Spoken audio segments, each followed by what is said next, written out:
अस्सलाम वालेकुम। Welcome to my channel voice over by Aamna Shah. I hope कि आप खुश होंगे। कहानी शुरू करने से पहले आपसे रिक्वेस्ट है कि अगर आपको मेरा कंटेंट पसंद आता है तो प्लीज़ मेरे चैनल को सब्सक्राइब करें और लाइक करें। आइए कहानी का आगाज़ करते हैं। वो छोटा सा एक शहर था, जिसको कस्बा कहा जाए तो भी ठीक है और देहाती शहर कहा जाए तो ज़्यादा ठीक है। ये मैं इस वास्ते कह रहा हूँ कि ये बहुत बड़ी मंडी थी। गल्ला और दालें और सरसों का तेल इस इलाके की पैदावार थी। इस बिना पर हिंदू तिजारत करते और मुसलमान ज़राअत पेशा थे। कुछ मुसलमान मुलाजमत पेशा भी थे और बाज़ छोटी मोटी दुकानदारी भी करते थे। ज़राअत पेशा मुसलमानों में बाज़ अच्छे खासे अमीर थे और वो सब के सब खुद काश्तकारी नहीं करते थे। बाज़ ने ज़मीनें बटाई पर दी हुई थी और बाज़ ने मज़ारे रखे हुए थे। मंडी में गल्ला वगैरह इन्हीं का आता था। इस तरह ये मुसलमान शहरी भी थे और देहाती भी, या इनको पढ़े लिखे देहाती कह लें। मैं शहर के थाने का इंचार्ज था। वहाँ यही एक थाना था। शहर के इर्द गिर्द 5-5 मील के इलाके में आने वाले देहात मेरे थाने के तहत थे। एक रोज़ शाम के वक्त तकरीबन 4 बजे इस शहर का उस हिस्से का नंबरदार, जो मुसलमानों की आबादी का हिस्सा था, थाने में आया। उसके साथ एक सफ़ेद पोश और एक और आदमी था। ये जो आदमी था उसकी आंखों में आंसू थे। इन तीनों के साथ मेरा एक हेड कांस्टेबल भी था। वकुआ ये हुआ था कि इस आदमी का भाई घोड़ी से गिरकर मर गया था। घोड़ी से गिरकर मरने की रिपोर्ट थाने में देने की ज़रूरत नहीं थी। असल में मौत इस तरह वाक़ई हुई थी कि ये शख्स घोड़ी पर कहीं से वापस आ रहा था। रास्ते में घोड़ी बिदक गई और मुँहज़ोर होकर दौड़ पड़ी और सवार गिर पड़ा, लेकिन उसका एक पाँव रकाब में फंस गया और घोड़ी उस तरफ को घसीटती रही। घोड़ी की जीन ढीली होकर उस तरफ हो गई थी जिस तरफ सवार गिरा था। इस तरह किसी के मरने की भी रिपोर्ट थाने में देने की ज़रूरत नहीं थी। ऐसा हादसा कभी कभी हो जाता था कि दौड़ते घोड़े से सवार गिरा तो एक पाँव रकाब से आगे होकर फंस गया और घोड़े ने उसको घसीट घसीट कर मार दिया। एक बार मैंने ये वाक़या भी देखा था कि 13-14 साल की उम्र का एक लड़का खेतों में भैंस चरा रहा था। उसने भैंस की रस्सी पकड़ी हुई थी। वो नादान लड़का था। उसने रस्सी का सिरा अपनी कलाई के गिर्द बांध लिया। एक कुत्ता भैंस के करीब से गुजरा तो भैंस पर भौंका। भैंस डरकर दौड़ी। लड़का थोड़ी दूर तक उसके साथ दौड़ता रहा। फिर वो गिर पड़ा और भैंस उसको घसीटती रही। लड़के की जिंदगी कुछ और लिखी हुई थी। आगे से 2-3 आदमी आ रहे थे। उन्होंने भैंस को रोक लिया। लड़का जिंदा तो रह गया, लेकिन इसको 3 दिनों के बाद होश आई थी। उसकी खाल छिल गई थी और चेहरे पर ऐसे जख्म आए थे कि उनके निशानात ने चेहरे को खराब कर दिया था। ये जो सवार घोड़ी से गिरकर मर गया था, उसके गिरने की वजह भी यही थी और शायद यही वजह थी कि उसकी जीन ढीली होकर एक तरफ सरक गई थी। इन लोगों ने थाने नहीं आना था। इनके आने का सबब यह बना कि घोड़ी शहर के तकरीबन आधे मील करीब आई तो कुछ आदमियों ने उसको रोक लिया। सवार को वो पहचानते थे, वो मर गया था। उसका पाँव रकाब से निकाल दिया और लाश को और घोड़ी को वहीं रहने दिया। सवार के घर इत्तला पहुंची तो उसके रिश्तेदार वहां आ गए। वो लाश को उठाकर ले जाते और फिर तहजीज़ व तकफीन कर देते। लेकिन मेरा ये हेड कांस्टेबल जो इन तीनों के साथ आया था, थाने के एक काम से गांव में गया हुआ था। वो उधर से वापस आ रहा था। उसने लोगों का मजमा देखा तो वहां चला गया। उसने लाश को देखा और हादसे का माजरा सुना। उन वक्तों में पुलिस का हर फर्द अपनी जिम्मेदारियों को समझता था। हेड कांस्टेबल तो अफसर में ही शुमार होता था। आजकल भी हेड कांस्टेबल की सरकारी पोजीशन वही है जो अंग्रेज़ों के वक्तों में होती थी, मगर अंग्रेज़ों के वक्तों में ये नहीं होता था कि कोई वाकया या हादसा हो जाता तो पुलिस वाले पहले ये देखते कि कौन सा चक्कर चलाकर इस वकुए से लाताल्लुक हो सकते हैं और अगर ये गले पड़ ही जाए तो इससे 4 पैसे किस तरह कमा सकते हैं। मेरे कांस्टेबल ने ये तस्दीक करने के वास्ते कि सवार की मौत इसी तरह वाक़ई हुई है जिस तरह ये लोग बयान करते हैं, लाश को अच्छी तरह देखा। फिर उसने जीन का मुआयना किया। उसके ढीला होने का क्या सबब बना। उसने सवार के रिश्तेदारों को ये हुक्म दिया कि लाश को इधर ही पड़ा रहने दें और घोड़ी जहाँ खड़ी है उसको उधर ही खड़ा रहने दें और उसकी जीन जिस पोजीशन में है ये इसी पोजीशन में रहे। उसने वबाल अपनी जान पहचान के 3-4 आदमियों को वहाँ पर पहरे पर खड़ा कर दिया और इन 3 आदमियों को अपने साथ थाने ले आया। जब सवार का बड़ा भाई मुझको रिपोर्ट दे चुका तो उसने मुझसे इजाज़त मांगी कि वह लाश उठा ले। मेरे भाई की इसी तरह लिखी हुई थी। उसने रोते हुए कहा, वो तो बड़ा पक्का सवार था, लेकिन उसने इसी तरह मरना था। जीन का ढीला होना और वो गिर पड़ा। शायद उसके गिरने से घोड़ी डर कर दौड़ पड़ी होगी। पक्के सवार का तंग ढीला नहीं हो सकता, मेरे हेड कांस्टेबल ने कहा। और घोड़ा मुंहजोर और बेलगाम हो जाए तो पक्का सवार पहला काम ये करता है कि पाँव रकाबों में ज़रा पीछे कर लेता है कि आगे सरक कर पाँव रकाब में फंस ना जाए। हेड कांस्टेबल ने मुझको कहा कि जनाब, मामला पुख्ता शक वाला है, मुझको तो ये वकूआ कत्ल का मालूम होता है। जनाब, गौर करें, लाश के गले में रेशमी रुमाल रस्सी की तरह मरोड़ा हुआ पड़ा है, गर्दन के पीछे एक गांठ है और जीन का तंग तकरीबन निस्फ चौड़ाई में चाकू या छुरी से काटा हुआ है।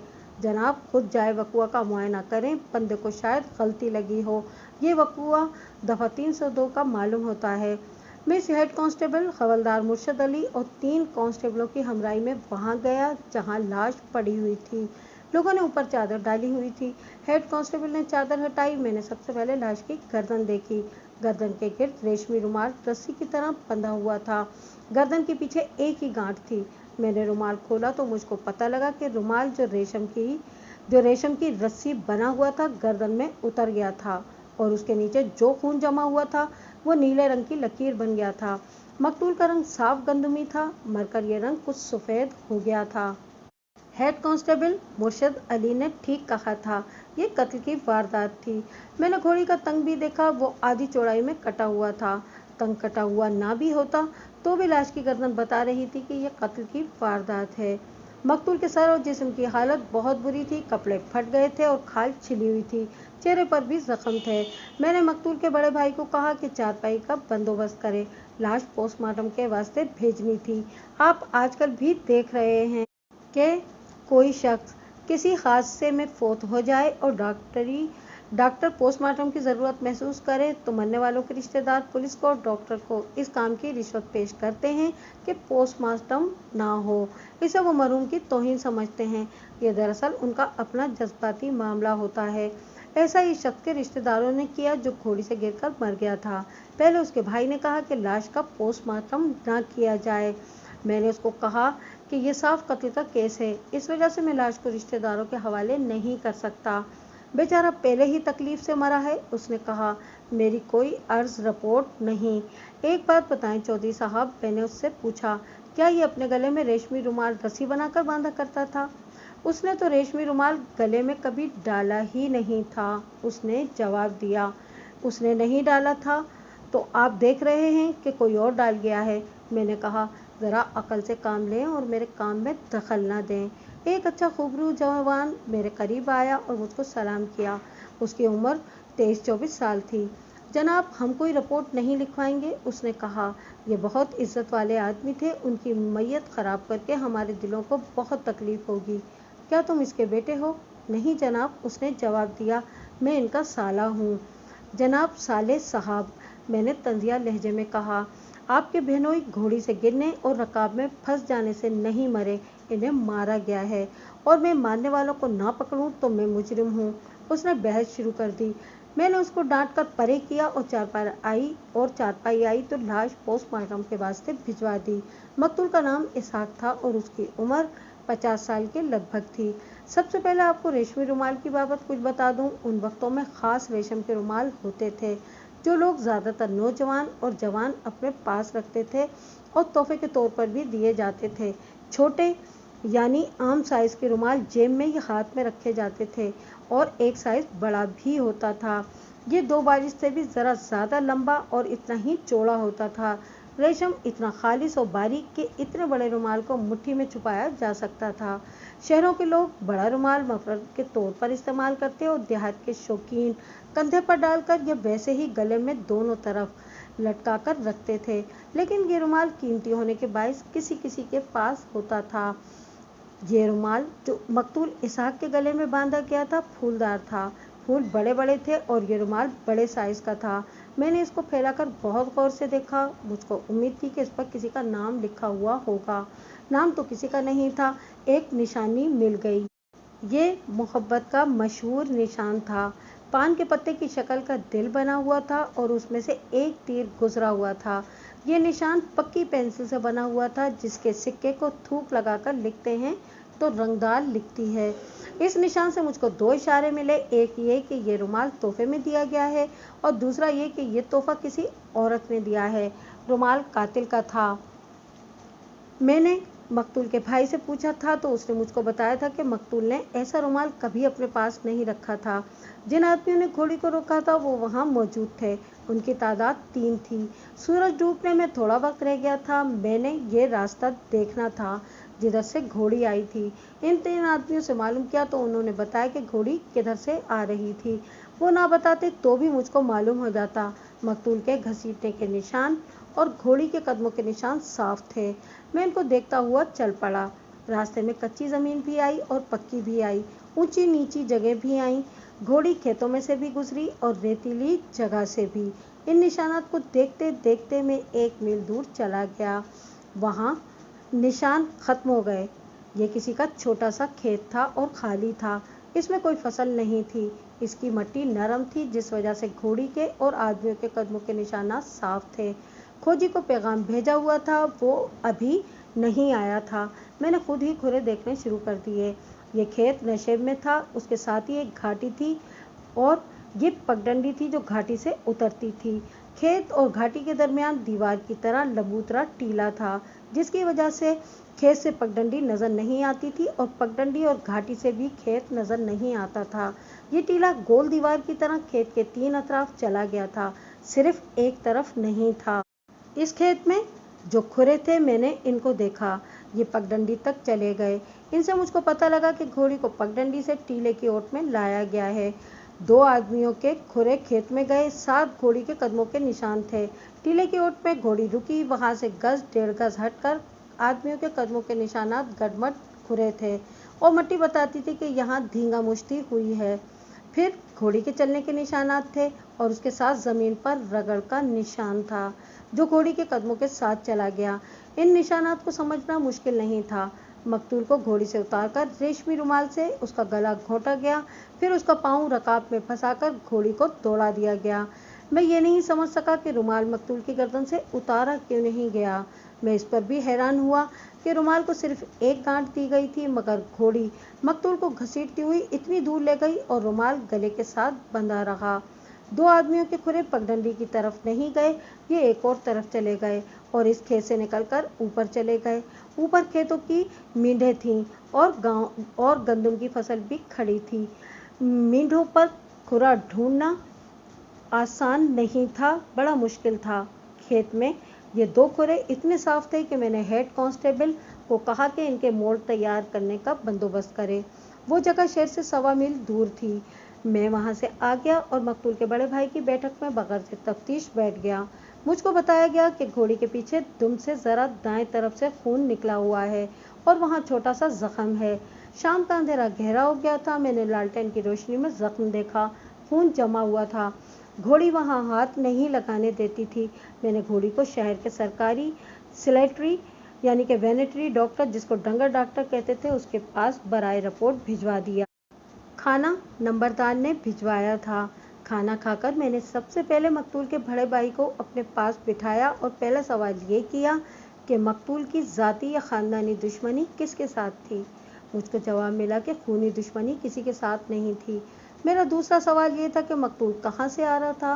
मुझको जवाब मिला कि वो एक दोस्त की बेटी की शादी पर गया था और वहीं से वापस आ रहा था। ये वारदात रहज़नी की नहीं थी। मकतूल की जेब में 100 रुपये से ज़्यादा रकम थी, जो उन वक्तों में मामूली रकम नहीं थी। मकतूल की उंगली में सोने की वजनी अंगूठी थी और गले में पान के पत्ते का ताबीज़ था, ये भी सोने का था। इस तरह मकतूल रहज़नों के वास्ते मोटा शिकार था, लेकिन सारा माल लाश के साथ मौजूद था। इसके अलावा दिन का पिछला पहर रहज़नी का वक्त नहीं था। ये वारदात इंतकामी कत्ल की थी। अगर देरीना और ख़ानदानी दुश्मनी नहीं थी तो कत्ल का बायस फौरी इश्तिआल हो सकता था। मकतूल ने किसी औरत पर दस्तदराजी की होगी या उसके किसी के साथ ताल्लुकात होंगे और मौके पर पकड़ा गया होगा और मारा गया। मैंने कत्ल के तरीक़ों पर तवज्जो दी तो मैं इस नतीजे पर पहुंचा कि कातिल एक से ज़्यादा थे और वो बेवकूफ़ थे। उन्होंने कत्ल को हादसा बनाने की स्कीम बनाई थी, लेकिन स्कीम नाकाम हो गई। चौधरी साहब, मैंने कहा, आपका छोटा भाई कत्ल हो गया है। आप ज़रूर चाहते होंगे कि कातिल को आप अपने हाथों कत्ल करें, मगर चौधरी साहब, कातिल उस वक्त तक नहीं पकड़ा जाएगा जब तक आप मुझको हर बात नहीं बताएंगे। मसलन ये कि आपकी भाई की आदतें कैसी थीं और उसका अखलाक कैसा था। अगर आपको पता हो तो ये भी बता दें कि उसने किसी औरत के साथ खुफिया ताल्लुकात रखे हुए होंगे। मैं आपको ये बता देता हूँ कि आपके भाई से किसी ने बदला लिया है। ये तो आपको मालूम है कि बदला बेइज्जती का लिया जाता है या किसी को इतना ज़्यादा नुकसान पहुँचाया जाए जिससे उसकी कमर टूट जाए, तो वो शख्स इसी तरह वहशी बनकर इंतकाम लेता है। वो ऐसा आदमी तो नहीं था, मकतूल के भाई ने जवाब दिया। शौकीन मिजाज ज़रूर था, जिंदा दिल भी था, लेकिन कोई ओछी हरकत नहीं करता था, बल्कि अपना रोब दाब कायम रखता था। उसकी एक दुश्मनी तो है, मेरा ख्याल है कि वो लोग इतनी जुर्रत वाले नहीं कि उसको कत्ल कर देते। कौन है वो? मैंने पूछा। और दुश्मनी क्या है? वो मेरे भाई के पहले ससुराल से हैं, उसने जवाब दिया। पहले ससुराल? मैंने ज़रा हैरान होकर पूछा। क्या पहली बीवी मर गई है या उसको तलाक दे दी थी? न मरी है न तलाक हुई है, उसने जवाब दिया।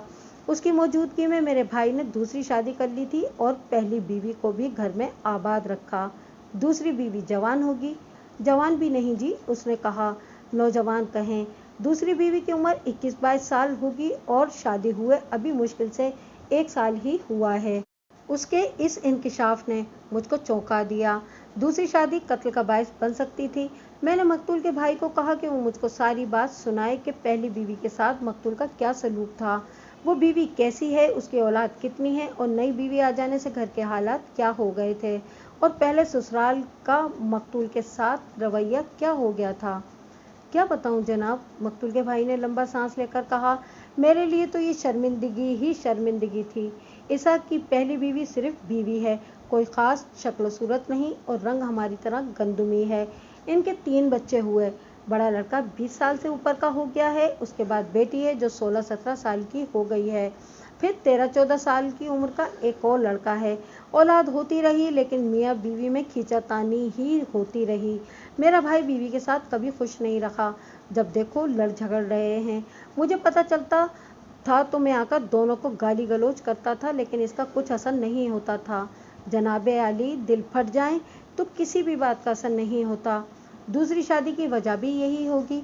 हाँ जनाब, उसने जवाब दिया, यही वजह हो सकती है। मैं तो इन लोगों पर हैरान हुआ करता था जो इतनी ज़्यादा उम्र के आदमियों को अपनी जवान बेटियां दे देते हैं। चलिए, उसने दूसरी शादी कर ली? मैंने पूछा। फिर क्या हुआ? क्या पहली बीवी अपने माँ बाप के घर चली गई थी? नहीं जी, उसने जवाब दिया, वो इतने कच्चे लोग नहीं। पहली बीवी ने अपना अड्डा उखड़ने नहीं दिया। वो धड़ल्ले से इसी घर में रही और लड़ाई झगड़े पहले से भी ज़्यादा होने लगे। अब तो ये औरत अपने खामिद की परवाह ही नहीं करती थी। उसका बड़ा बेटा उसके साथ था और वो बाप का सख्त मुखालिफ था। बेटी भी अपनी माँ की हिमायत करती थी और छोटा बेटा भी। मैं तो ये कहूँगा कि बड़ा बेटा बाप का दुश्मन हो गया था। पहली बीवी दूसरी बीवी को घर में टिकने नहीं देती थी। मेरी मौजूदगी में एक रोज़ उसने अपनी नौजवान सोकन को कहा था कि अपने आप को मेरे खामिद की बीवी ना समझना। तुम खरीदी हुई आई हो, बकरी और गाय की तरह एक जगह बंधी रहो। इस पर भी इसहाक अपनी पहली बीवी के साथ लड़ता झगड़ता होगा। इस घर में ये शुगल जारी ही रहता था, इसहाक के भाई ने जवाब दिया।